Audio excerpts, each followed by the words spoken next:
Bonjour à tout le monde, bienvenue au premier cours après les vacances de Pâques. Donc aujourd'hui, on va parler des systèmes de programmation qui ne sont pas déclaratifs. Mais avant de commencer ça, je vais terminer le cours de avant les vacances. On était en train de parler de la logique numérique. Je montre les transparents.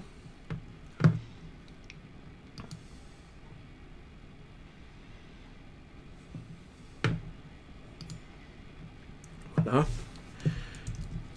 Donc, je vais parler pendant 5 minutes. Après, comme la dernière fois, je passerai dans le chat pour répondre aux questions. Donc, la dernière fois, on était en train de regarder le deterministic data flow, le data flow déterministe, et on était en train de regarder un exemple de la logique numérique, des circuits numériques. Et on avait vu, je reprends rapidement les transparents qu'on avait vus la dernière fois. Donc, on modélise les circuits comme des flows, des streams, parce qu'en fait, c'est cadencé par une horloge dans un vrai circuit. Et donc, à chaque top de l'horloge, il y a une valeur 0 ou 1. Et donc, il y a des portes logiques, des noms, des et, des ou et des XOR, des ou exclusifs. Et on avait créé une fonction qui nous permet de créer des fonctions qui font des portes. Ça, on avait vu la dernière fois. Après, on a vu ce qu'on appelle la logique combinationnelle. C'est la logique sans mémoire. Tout se passe en même instant. En fait, ce sont des fonctions booléennes. Et ce que nous avons vu la dernière fois, c'est ce qu'on appelle un full adder. C'est un additionneur à un chiffre binaire. On peut additionner donc 3 nombres de 1 bit, x, y et z, hein, la retenue plus 2 chiffres de l'entrée, et ça crée un bit de somme et une retenue, le carry. Donc on peut faire 1 plus 1 avec ce machin-là, on a fait ça. Et maintenant, pour compléter, je vais vous parler de ce qu'on appelle la logique séquentielle. Ça, pour compléter les circuits numériques, c'est la logique qui a une mémoire. C'est-à-dire que la logique, le circuit se souvient de ce qui se passe dans le passé, et comme ça, on peut faire des circuits qui retiennent des informations, comme des registres ou des mémoires. Pour implémenter ça, il faut représenter la notion de délai, de temps, et on va créer une porte spéciale qui s'appelle une porte de délai, un delay gate. C'est montré ici comme un simple triangle, avec une entrée et une sortie. Donc, s'il y a un flow comme entrée, A0, A1, A2, etc., à la sortie, on a un flow retardé. Donc, quelque chose qui se passe à un top dans l'entrée sera vu dans un top plus tard à la sortie. Donc, B1 sera donc égal à A0. B2, ce sera égal à A1. Vous voyez que l'entrée se passée au temps suivant, au top suivant. B0, bah, c'est ce qui se passe quand le circuit s'allume, s'initialise. On va typiquement dire que c'est 0 au début. Et quand on regarde ça, on voit qu'en fait, pour simuler ça, c'est très simple. Le flow T, c'est simplement un shift, donc un déplacement du flow S en mettant un 0 devant, 0 bar S. Donc, le delay gate est quelque chose vraiment de très simple. 0 bar S, il n'y a même pas besoin de créer un thread pour ça. Avec ça, on peut maintenant faire une mémoire. Je vais vous montrer un exemple. Ça s'appelle un latch, donc un verrou. Un latch, c'est l'exemple de mémoire le plus simple. Il y a d'autres mémoires qu'on peut faire, des choses plus sophistiquées. Ça s'appelle des bascules ou des flip-flops. Il y a des mémoires qui ont des comportements plus sophistiqués avec le temps. On ne va pas faire ça. Si ça vous intéresse, il faut suivre des circuits, des cours sur les circuits numériques. On va simplement faire un latch. Donc, il y a une entrée, un flow d'entrée, DI, data input, et il y a un flow de sortie, data output. Et il y a deux possibilités. Il y a une horloge, C. Quand C est 0, alors DI sera égal à DO.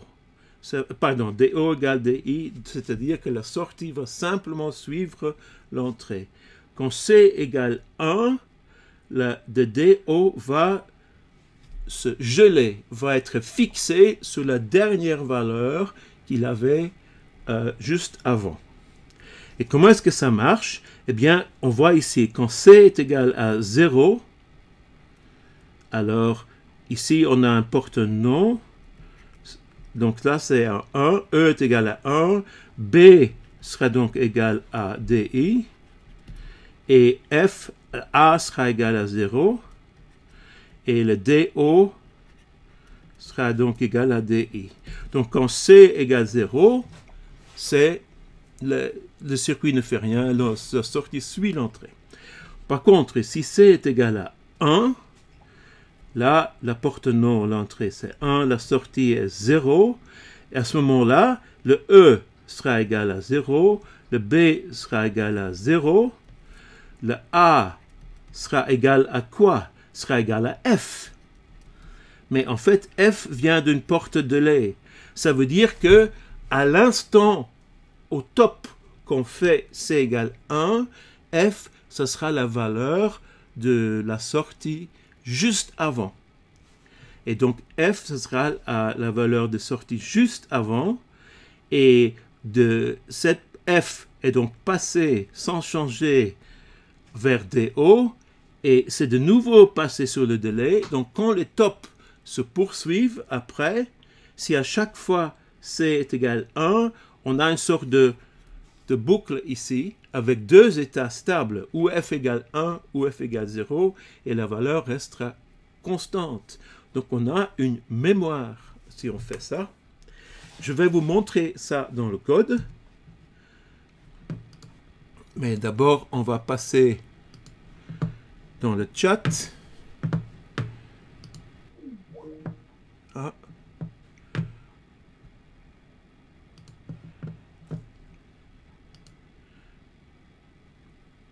Pardon. Voilà, pardon, je m'étais déconnecté un instant. Donc, est-ce que il y a des questions sur comment ça marche, le latch? Donc, le délai. Donc, chaque top, ça a la valeur du top précédent. Et quand on met le C égale 1, ça reste, la valeur reste la même, mais ça ne va pas bouger. D'accord? C'est clair comme ça? Eh bien, on va regarder maintenant comment ça marche en vrai.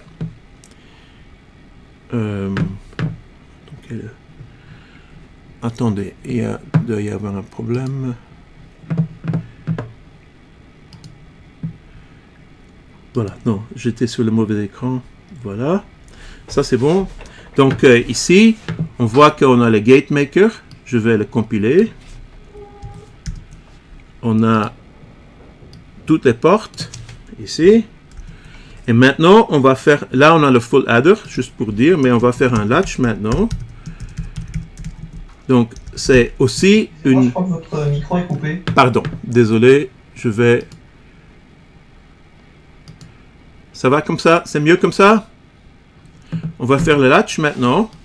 Donc, latch. Donc, il y a des entrées et des sorties. Donc, il y a DI et l'horloge. Ce clock, c'est comme entrée. Il y a DO comme sortie. Donc, ça fait simplement 3 trucs. Il y a maintenant tous les circuits qu'on avait fait. Donc, il y a des valeurs intérieures. A, B, E. Et maintenant, on doit faire carrément le circuit. Donc, par exemple, on fait E égale note. Ah, il faut que je fasse le not gate, pardon. Donc, il faut la porte non. Donc, je vais prendre le code pour la porte non.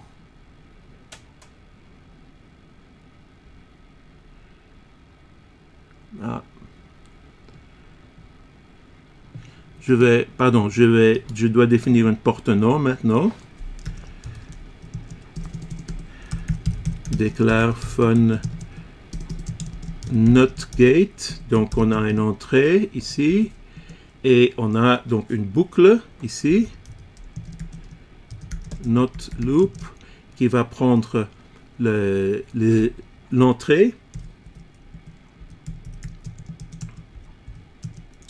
qui va donc prendre x,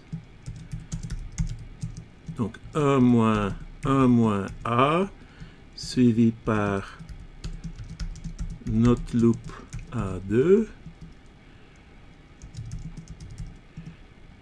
Ça, c'est donc la boucle.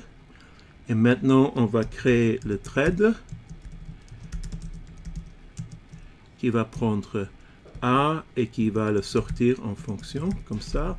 Donc, en principe, avec ça, si je ne me trompe pas, on va avoir une porte non. On va tester le porte non. Donc, on fait par exemple b égale note de A, browse A, browse B. Donc j'exécute ça. On voit à gauche là, le browse, il n'y a encore rien, mais A c'est l'entrée. Si je fais 1, 0, 1 par exemple, je compile ça. Ah, j'ai un bug. Ah pardon, non, j'ai fait une erreur de syntaxe. Voilà. Ah, j'ai un bug dans mon programme. Non, ah oui, c'est pas A ici, c'est X. Vous voyez, ça c'est du débugage en temps réel. Voilà. Je fais maintenant de nouveau. Je fais A égale 1, 0, 1, et ça fait 0, 1, 0. Ça, c'est donc une porte non. Avec ça, je peux faire donc un latch. E, c'est l'inverse de l'horloge. Et maintenant, il y a les deux portes E que je dois faire. Donc, il y a B égale AND gate. Ça, c'est donc avec l'inverse de l'horloge et le DI. Et l'autre, c'est le A. Ça, c'est l'autre possibilité. AND gate de C et F. F, c'est le delay gate, que je n'ai pas encore défini. Et après, il y a DO égale OR gate de A et B. Et il y a aussi le delay gate, que je dois encore définir. Delay gate F, delay de DO. Voilà, mais je vais d'abord définir le delay gate. Donc, ça c'est très simple, parce que si on a un flow d'entrée, la sortie c'est 0 bar entrée, c'est juste un décalage dans le temps, un shift dans le temps. Donc je compile le delay gate, je fais le latch, je vais voir si tout est bon ici. Donc j'ai l'inverse de l'horloge, c'est je vois l'entrée avec l'inverse de l'horloge, j'ai le delay ici, et l'entrée avec l'horloge, c'est la sortie délayée. Après, je fais le OU de A et B, et ça c'est des O, donc ça c'est un latch. On va faire un test de ça, vous allez voir comment ça donne une mémoire. Donc, j'ai besoin de DI, de C et de DO. Donc, je vais faire un latch de DI, C et DO. Et on va regarder ça. D'abord, je vais voir le clock. DI, DO. Donc, ça, c'est les trois signaux. Donc, je vais voir ça. On voit à gauche que c'est encore rien. Je vais maintenant donner une entrée. DI égale 1, 0, 1, 0, 1, par exemple. Hein, c'est alterné. Maintenant, je vais faire le clock. Donc, si je fais 0, la sortie doit suivre l'entrée. Donc, si je fais comme ça, 0, 0, 0, 0, alors la sortie DO doit suivre l'entrée. Donc, si je fais ça, on voit à gauche que DO c'est 1, 0, 1, 0, ça suit bien. Maintenant, si je fais un D1,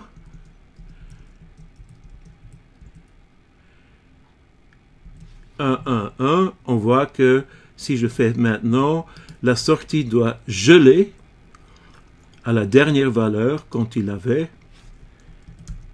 Donc ici, quand je fais 1, il va geler à la dernière valeur qu'il avait, c'est là, c'est le 0. Et donc on voit que les sorties restent 0. Mais si je remets maintenant des 0 à l'horloge,